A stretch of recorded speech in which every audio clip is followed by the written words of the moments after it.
Now, all Ghanaians seeking a visa to the Federal Republic of Germany will be accepted on 3 grounds: if it is a health emergency, if they are schooling, or they have family relations there. This decision was taken effective February 2021 this year as part of austere measures to contain the spread of COVID-19, the South African variant of the virus. Well, I've been interacting with the German ambassador to Ghana, Christoph Retzlaff, and here excerpts the full interview. Ambassador, welcome to the program. So, would you know that it's been 60 years of bilateral ties between Ghana and Germany? Help us understand the highlights of these moments. Yeah, thank you very much, first of all, for having me on this program here. It's exactly now 64 years since we have diplomatic relations with Ghana. Ghana has made tremendous progress over the last 30 years, especially. Ghana has become a stable democracy, has been becoming an anchor for stability in West Africa, and we are proud of a very substantial and close partnership and friendship between our two countries. Just to give you some examples, we had the German President Frank-Walter Steinmeier here on a state visit in Ghana in December 2017. The German Chancellor Angela Merkel was here in August 2018. President Akufo-Addo has already been 4 times in Germany since taking office 2017 in his first term. We have also broadened and deepened our economic relations, very important point for both countries. Volkswagen, the start of car assembling in Ghana mid last year, is a very good example for this. How is that faring? It's doing very well. It's in the first phase, so they're producing, assembling cars here. I think the number they want to achieve here per year is about 5,000 to 6,000 vehicles assembled per year. But this is only supposed to be the first step, and it will go in a second and third step here.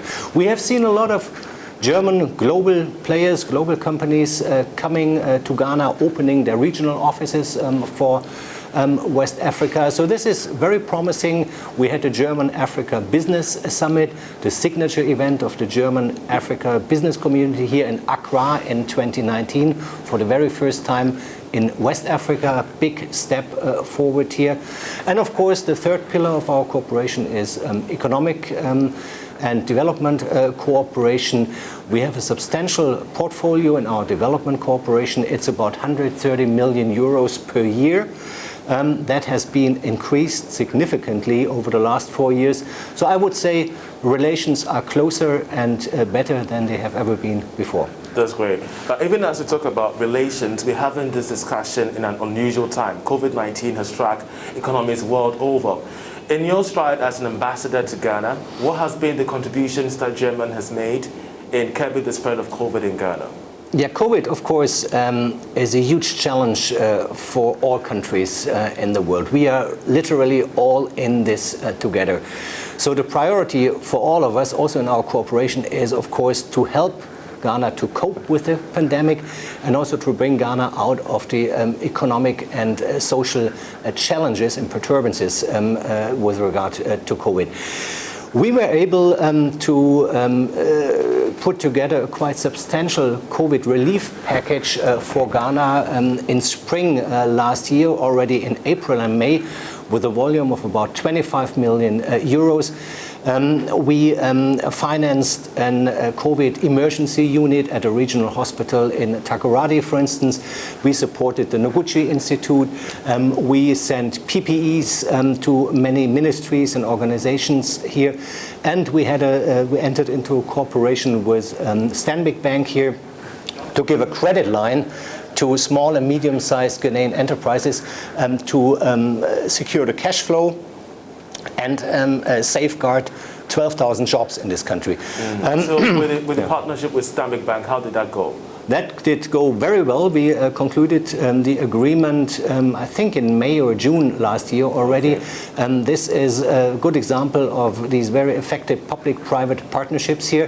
Very promising avenue to follow. And of course, now we are entering a new important phase in our fight against COVID. Just yesterday, we got the news that the global alliance, Gavi, the vaccination alliance Gavi, and COVAX under the UN auspices is delivering the first 340 million doses of COVID vaccines to developing countries. And if I'm correctly informed, we will see the first 2.4 million COVID doses going also to Ghana in the next couple of weeks and months. And we would be happy to support Ghana, for instance, with the logistics and this. Germany is one of the most important supporters of this Gavi vaccination alliance. We contributed more than 600 million euros to that. The European Union as a whole is also a very important supporter. So this is very important and good progress, I think. But still on COVID-19, in 2020 you said that Ghana's approach in curbing the virus is commendable. Do you still stand by this approach when we're having cases spiking? I would say it's a challenge in every country right now. Most countries in the world are now dealing with the second or third wave of COVID. It's the same in my country, in Germany. The pandemic has proven to be less predictable than we thought. A lot of countries thought in the summer that the worst could have been over. We had to learn otherwise, and all countries are struggling to cope. I think the government has really done a very good job fighting the pandemic here so far. What is important now is each and every citizen here in Ghana sticks to the precautions, wear your mask, keep your distance, wash your hands, work from home if it's possible. So these are the essential things to keep the COVID under control. We started this year with the Continental Free Trade Agreement area. I mean, we're looking at $3.5 trillion in value annually, but we have always been telling the story of African, member states being part of this. We haven't necessarily told the story of, foreign, establishments like Germany. What remains your contribution to the single market? Now, first of all, the single market, the African Free Trade Continental Area is, of course, a huge, big chance for Ghana and all the other African countries here. We have seen that in Europe when we created the single market in Europe and the European Union. It has been a big, big boost for our economic development in the whole of Europe. We see the same chances for the African continent. Of course, it's a long way to go. Now we are entering the phase of implementation of the ACFTA agreement. There are some considerable technical challenges in this process. And we, from the German side, we are happy that we are already in a kind of support cooperation with ACFTA in Addis Ababa via GIZ. And we are planning to do the same here in Ghana by offering our technical support to the ACFTA Secretariat here in Ghana. All right, but when you say technical challenges, what exactly do you mean?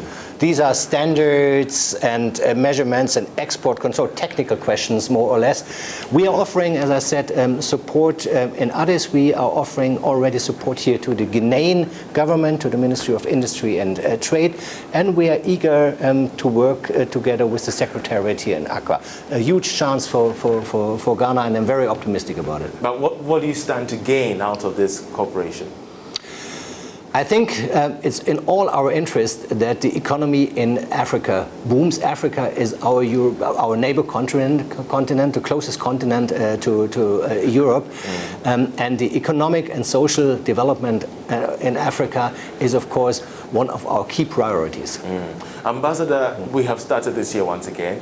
I want you to help us understand your key priorities for 2021. First of all, priority number one is, as I said, support Ghana in the fight against COVID, overcoming the challenges, the medical challenges with COVID, with the delivery of vaccines here. We will support via our international Gavi and COVAX initiatives. And then it's of course important to support Ghana and Ghanaian businesses in overcoming the economic and social challenges. And how do you do that? We know the pandemic has been a challenge for many ordinary people in this country here. We do it, for instance, by agreeing credit lines, as we did with the Stanbic banks, that they can support small and medium-sized Ghanaian companies so they can keep their workers, and don't set them free. This is very important, and then of course we will continue our very substantial development cooperation here in the pillars renewable energy, This is a very important pillar. We might later come to the details of this.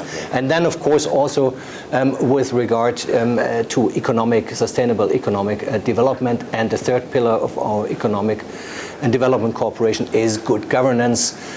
First of all, good financial governance. That means tax revenues and things like that. So how do you box it all in when it comes to financial commitment? It's a commitment of about, as I said, 130 million euros a year we are having here in Ghana for the moment. We do know once again that COVID-19 has ravaged economies and various countries are taking aggressive steps to contain the virus. We're talking of temporary travel bans, of which Africa has been victim to. What's the case of Germany and Ghana? Has anything changed? Something new? Yes, the situation is a moving target, so to say. Just a couple of days ago, we have stopped all travel from so-called high-risk countries around the world. High-risk countries, I think we have 7 right now. Among them are, for instance, South Africa because of the mutation, Brazil, but also countries like Portugal, Ireland, and the United Kingdom. Ghana is not among these countries so far. But having said that, I must add that normal tourist visa, Schengen visa for Europe, the European Union or Germany are not issued at the moment. So tourist travel and non-essential travel to Germany for the moment is not possible.